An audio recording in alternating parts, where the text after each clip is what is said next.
Halo, selamat datang. Gini deh, kalau kita lagi cari sekolah, entah buat anak atau buat kita sendiri, apa sih yang pertama kali kita lihat? Gedungnya yang megah, prestasinya yang seabrek. Nah, hari ini kita bakal ngebahas stempel kualitas resmi yang namanya akreditasi.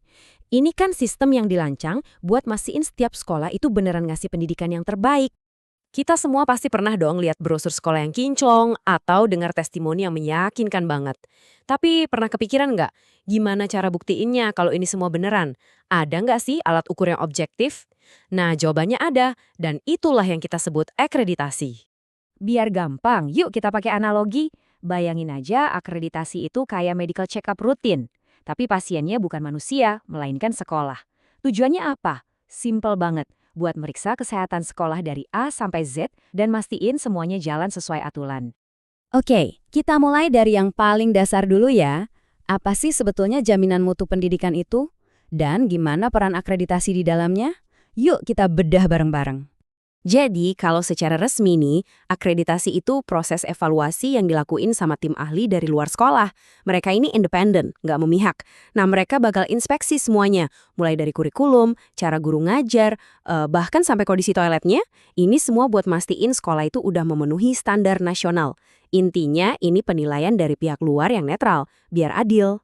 Nah, poin di slide ini penting banget loh. Akreditasi itu tujuannya bukan cuma buat ngasih stempel bagus atau kurang bagus. Justru tujuannya itu buat ngasih resep perbaikan.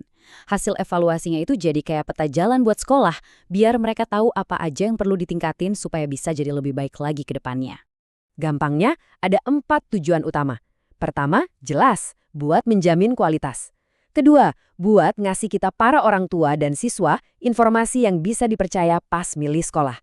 Ketiga, buat nyemangatin sekolah biar terus berbenah. Dan yang keempat, buat mastiin cuma lembaga yang benar-benar layak aja yang boleh beroperasi. Supaya proses health check-up ini hasilnya akurat dan bisa dipercaya, tentu ada aturan mainnya dong. Yuk, kita lihat prinsip-prinsip apa aja yang jadi fondasinya. Prinsipnya ada 5. Objektif, artinya penilaiannya itu berdasarkan bukti, bukan kata orang. Terus, transparan, jadi prosesnya terbuka dan bisa dilihat semua pihak. Akuntabel, maksudnya hasilnya bisa dipertanggungjawabkan. Komprehensif, semua aspek diperiksa, nggak ada yang kelewat. Dan yang paling penting, tujuannya selalu untuk perbaikan berkelanjutan. Oke, konsep dan prinsipnya udah jelas ya. Nah, sekarang kita masuk ke bagian yang paling ditunggu-tunggu. Gimana sih proses check-up ini sebenarnya berjalan? Tahapannya apa aja? Ayo kita lihat. Jadi daftar periksanya itu dibagi jadi 3 kategori besar. Pertama, input. Ini soal modal yang dipunya sekolah. Contohnya, kualitas guru dan fasilitasnya. Kedua, proses. Gimana modal tadi dijalankan? Ini ngomongin soal cara ngajar dan sistem penilaian. Dan yang paling penting, ketiga, output. Apa hasilnya? Nah, ini tentang kualitas dan kompetensi lulusan yang dihasilkan sekolah itu. Prosesnya itu ada 5 langkah. Mulai dari introspeksi atau evaluasi diri oleh sekolah itu sendiri. Habis itu, mereka mengisi dokumen pembuktian. Tahap ketiga, ini yang seru, namanya visitasi. Tim ahli datang langsung buat verifikasi. Mirip banget kayak dokter visit pasien kan? Keempat, semua datanya dinilai dan divalidasi. Dan terakhir, penetapan status. Disinilah rapor akhirnya keluar, sekolahnya dapat nilai A, B, atau C. Tentu aja nggak ada sistem yang sempurna. Akreditasi punya banyak banget manfaat, tapi juga punya tantangan tersendiri di lapangan. Sekarang kita coba lihat kedua sisinya secara adil ya. Manfaat utamanya sih jelas banget. Kepercayaan publik jadi naik. Sekolah-sekolah jadi termotivasi buat berkompetisi secara sehat, saling berlomba jadi yang lebih baik. Dan buat pemerintah, data ini berharga banget untuk bikin kebijakan pendidikan yang lebih tepat sasaran. Tapi di lapangan, tantangannya juga nyata. Ada sekolah yang sumber dayanya terbatas, jadi susah buat memenuhi standar. Birokrasinya kadang berbelit-belit, dan yang paling utama, masih ada kesenjangan kualitas yang jauh banget antar sekolah. Ini semua PR besar buat kita bareng-bareng. Zaman terus berubah, sistem akreditasi juga nggak boleh gitu-gitu aja.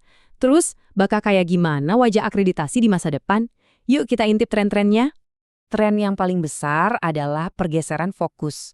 Ke depan, akreditasi itu bukan lagi soal seberapa tebal tumpukan dokumen, tapi lebih ke hasil nyata. Siswanya beneran paham materi nggak? Lulusannya siap kerja nggak? Nah, hal-hal kayak gitu yang bakal lebih dinilai. Kedua, digitalisasi. Ya, semuanya bakal serba online. Ini bisa motong birokrasi yang ribet, bikin prosesnya jadi jauh lebih cepat dan transparan.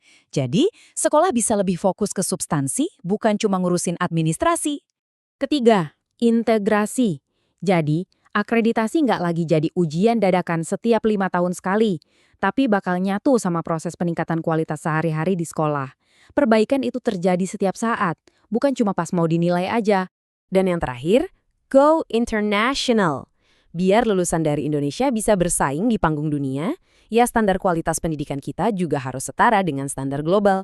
Ini yang bakal mendorong sekolah-sekolah kita buat terus naikin levelnya. Jadi, pada akhirnya, akreditasi itu kan cuma alat, ibarat sebuah cermin buat kita ngelihat kondisi pendidikan kita.